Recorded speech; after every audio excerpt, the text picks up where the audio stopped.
Welcome cinema lovers. Assalamualaikum warahmatullahi wabarakatuh. Selamat pagi, selamat siang, dan selamat malam.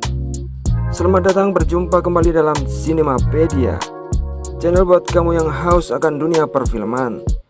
Video-video dalam channel ini mengandung spoiler, jadi gua peringatin lagi ya, buat kamu yang gak pengen ngerti alur cerita film dalam konten ini, silahkan skip video ini. Oke, gitu aja basa-basinya, langsung aja kita simak film yang berikut ini.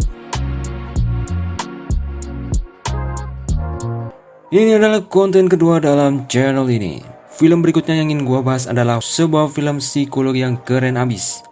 Film ini termasuk baru dalam sequelnya, menceritakan kisah munculnya tokoh yang menjadi musuh ikonik Batman. Seorang psikopat gila yang berpenampilan seperti badut dan memiliki tawa yang khas. Gimana ya tawanya ya? Anjir, merinding cok. Sorry. Siapa dia? Ya, dia adalah Joker. Kisahnya hadir memberikan rasa yang baru dalam deretan film DC Comics yang selalu menceritakan kisah para hero-nya.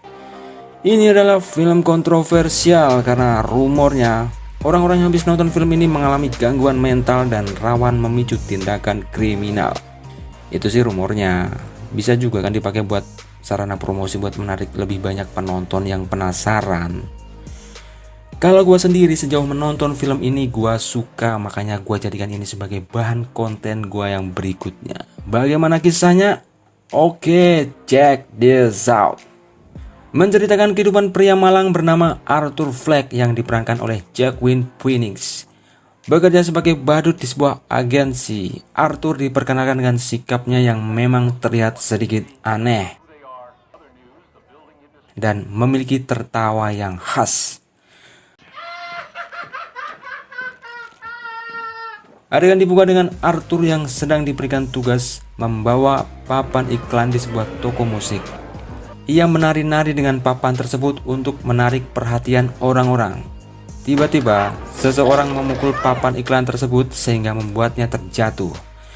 Beberapa berandalan mengambil dan membawa lari papan tersebut. Arthur pun mengejar, namun berakhir dengan dia dihajar para berandalan itu. Oh, dasar anak-anak gak ada akhlak. Adegan dilanjutkan dengan Arthur yang sedang menjalani kontrol terapi dengan seorang psikiater. Ternyata Arthur memang memiliki masalah mental sejak lama. Si psikiater membaca buku Arthur dan menemukan kalimat orang seperti orang yang mau bunuh diri. Arthur pun kembali dari sesi wawancaranya dengan hasil yang tidak memuaskan. Di perjalanan pulang, penyakitnya kambuh dan membuatnya tertawa tak terkendali. Orang-orang di sekitarnya pun terganggu, namun mengerti setelah Arthur memberikan kertas di mana menginformasikan bahwa ia mengidap suatu kelainan mental. Di rumah ia mengurus ibunya yang tua dan tak mampu melakukan segala sesuatunya sendirian, bernama Penny Rose yang diperankan oleh Frances Conroy. Arthur dan ibunya sangat menyukai acara live TV milik Murray Franklin, seorang presenter nomor 1 di Gotham City, diperankan oleh Robert De Niro. Ketika menonton acaranya, Arthur membayangkan dirinya menonton langsung dan merasa berada di dalam studio. Ia berinteraksi dan naik ke panggung bersama Murray Franklin. Cerita berpindah ke kantor Arthur. Seorang temannya yang bernama Randall menanyanya kabar tentang insiden pemukulan lalu. Ia berbelasungkawa dan memberikan Arthur sebuah pistol. Alasannya untuk Arthur bisa membela dirinya sendiri. Arthur sebenarnya ragu-ragu namun tetap menerimanya. Namun berbeda dengan bosnya, Arthur malah dimaki-maki karena merugi atas insiden lalu.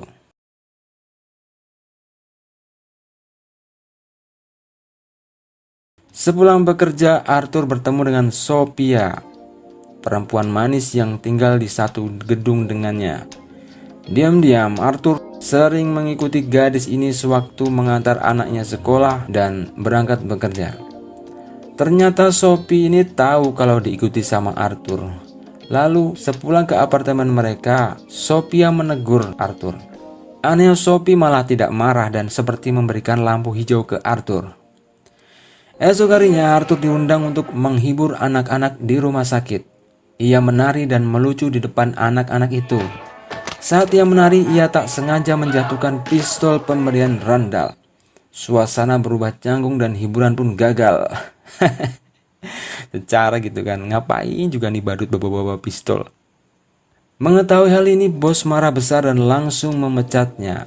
Arthur pulang dengan perasaan kecewa hari itu. Di perjalanan, ia diganggu sekelompok pemuda mabuk di dalam kereta. Mereka merasa dilecehkan dengan suara tertawa Arthur. Mereka mengeroyok dan menghajar Arthur. Arthur yang saat itu sedang memiliki mood yang sangat buruk, kehilangan kesabaran dan menembakkan pistol yang masih ia kantongi ke para pemuda itu tanpa ampun. 2 orang ditembak di tempat dan yang terakhir dikejar di peron stasiun bawah tanah. Oke, gua senang sama adegan ini karena di sini kita seperti terpuaskan oleh adegan balas dendam yang dilakukan Arthur atas ketidakadilan yang ia terima selama ini. Arthur kemudian lari dan bersembunyi di sebuah toilet kumuh di dekat stasiun. Sebenarnya banyak sekali adegan yang susah gua visualisasikan karena memang akting yang luar biasa oleh Jack Quinn dan alur film ini yang begitu detail memunculkan karakter Arthur.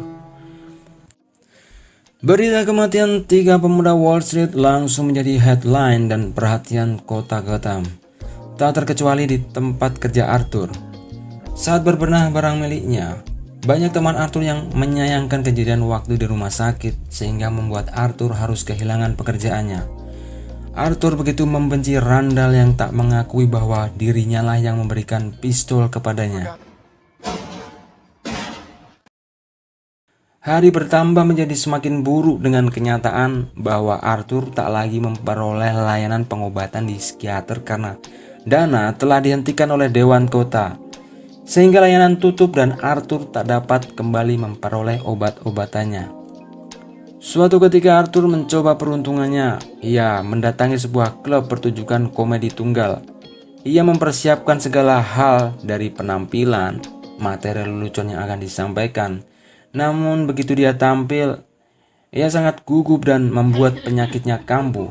Ia tertawa tak terkendali yang membuatnya terlihat aneh di panggung.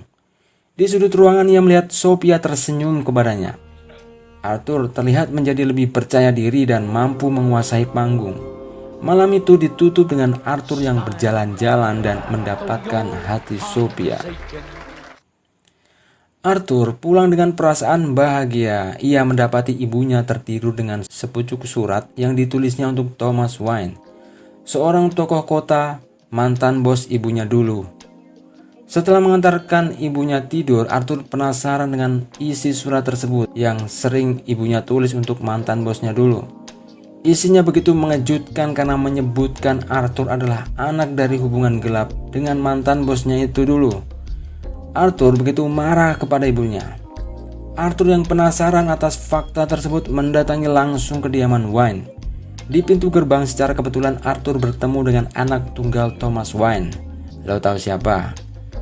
Ya, calon musuh alami Joker yang akan menjadi Batman. Ia adalah Bruce Wayne yang masih junior. Ini adalah kali pertama Joker dan Batman berhadapan meskipun tak pernah tercantum dalam DC Comics. Sesaat itu datanglah penjaga Bruce yang mengusir Arthur dari tempat itu. Arthur sempat mengancam dan akhirnya kabur. Sekembalinya ke kota, Arthur dikejutkan dengan ambulan yang datang dan menjemput ibunya yang sedang terbaring. Ia pun naik dan ikut mengantar ibunya ke rumah sakit. Saat ia sedang termenung di depan rumah sakit, 2 detektif mendatanginya dan mengajukan beberapa pertanyaan. Mereka curiga akan keterlibatan Arthur mengenai insiden penembakan kereta bawah tanah beberapa waktu yang lalu. Arthur mengelak dan menjauhi kedua detektif tersebut. Di dalam ruang rawat, sebuah klip video Arthur yang sedang melawak ditampilkan di TV oleh Murray Franklin sebagai bahan ejekan. Membuatnya yang tadinya senang menjadi kecewa karena tujuannya adalah mengolok-olok dirinya. Padahal dia sudah senang melihat dirinya tuh sudah tampil di TV. Sementara itu, kerusuhan yang terjadi akibat kesenjangan terus meluas, diperparah dengan insiden pembunuhan 3 pemuda Wall Street. Di tengah kerusuhan itu, Arthur menyelinap ke dalam gedung tempat Thomas Wayne menghadiri acara sebuah penggalangan dana. Ia memberanikan diri untuk menanyakan langsung kepada Thomas sendiri perihal kebenaran bahwa Thomas adalah ayahnya. Saat Arthur berhasil menemuinya, lo tahu apa yang terjadi? Anjrit, sakit banget. Thomas mengatakan bahwa ibunya gila dan Arthur adalah anak adopsi. Ya, si Arthur stres dan mengurung diri di rumahnya. Saat dalam kegabutannya, seorang penelpon dari acara Moira Franklin menelpon Arthur dan menawarinya untuk bisa tampil sebagai bintang tamu dalam reality show tersebut. Arthur masih penasaran dengan apa yang Thomas katakan. Ia mendatangi rumah sakit jiwa tempat ibunya dulu pernah dirawat. Di situ ia menemukan fakta bahwa ibunya pernah mengalami delusi. Ia mengadopsi Arthur, dia pernah menyiksa Arthur dan membuat gegar otak anaknya hingga membuat anaknya memiliki kelainan mental seperti sekarang. Mengetahui hal itu, ia kembali mendatangi ibunya dan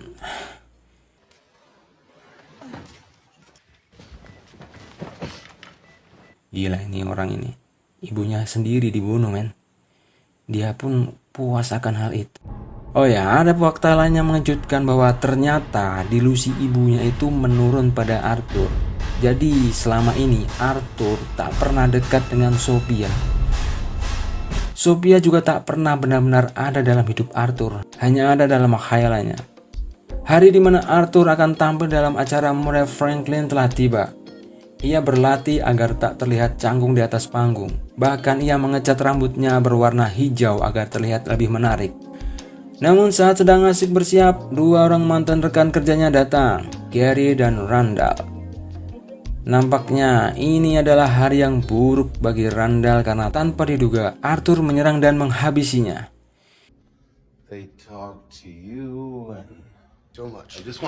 Di sini kita bisa dimanjakan lagi dengan adegan balas dendam yang dilakukan oleh Arthur.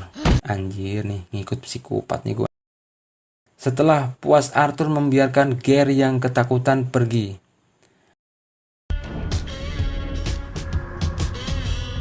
Di sini karakter Joker telah terbentuk dan kita bisa lihat Arthur sudah tak lagi mengenal batasan dan menjadikannya psikopat gila dan jahat. Saat menuju studio Murray, Arthur dikejar-kejar oleh dua orang detektif yang sedari lama mengincar Arthur. Adegan kejar-kejaran pun berakhir dalam kereta dengan kemenangan Arthur karena berhasil menahan mereka dengan membuat kerusuhan di antara para pendemo. Di dalam studio, Murray menemui Arthur. Arthur meminta Murray untuk memanggilnya Joker sebagai nama panggung. Murray yang tadinya keberatan pun mengiyakan permintaan Arthur. Di luar dugaan, Arthur tampil begitu percaya diri dan memukau di awal kemunculannya.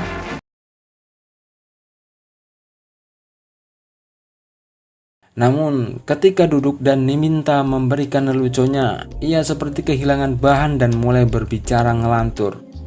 Entah tahu sengaja atau tidak, Arthur mengatakan bahwa dialah pelaku pembunuhan ketiga pemuda Wall Street di stasiun. Semua orang terkejut, namun Arthur terus saja mengoceh dan tak terkendali membuka fakta kehidupan kota Gotham dan orang-orang di sekitarnya yang egois dan senang menginjak-injak kaum menengah ke bawah.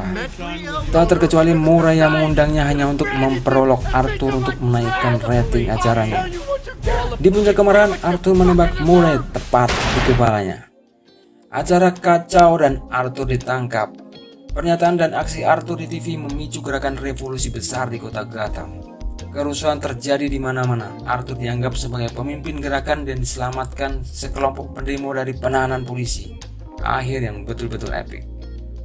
Oh ya, di sini juga ditampilkan skin di mana Bruce kehilangan kedua orang tuanya, dihabisi salah seorang pendemo yang bertopeng badut. Film ditutup dengan adegan kaburnya Arthur dari rumah sakit jiwa setelah membunuh dokter yang sedang menanganinya. Oke, akhirnya selesai juga skrip gua untuk film Joker yang begitu panjang ini.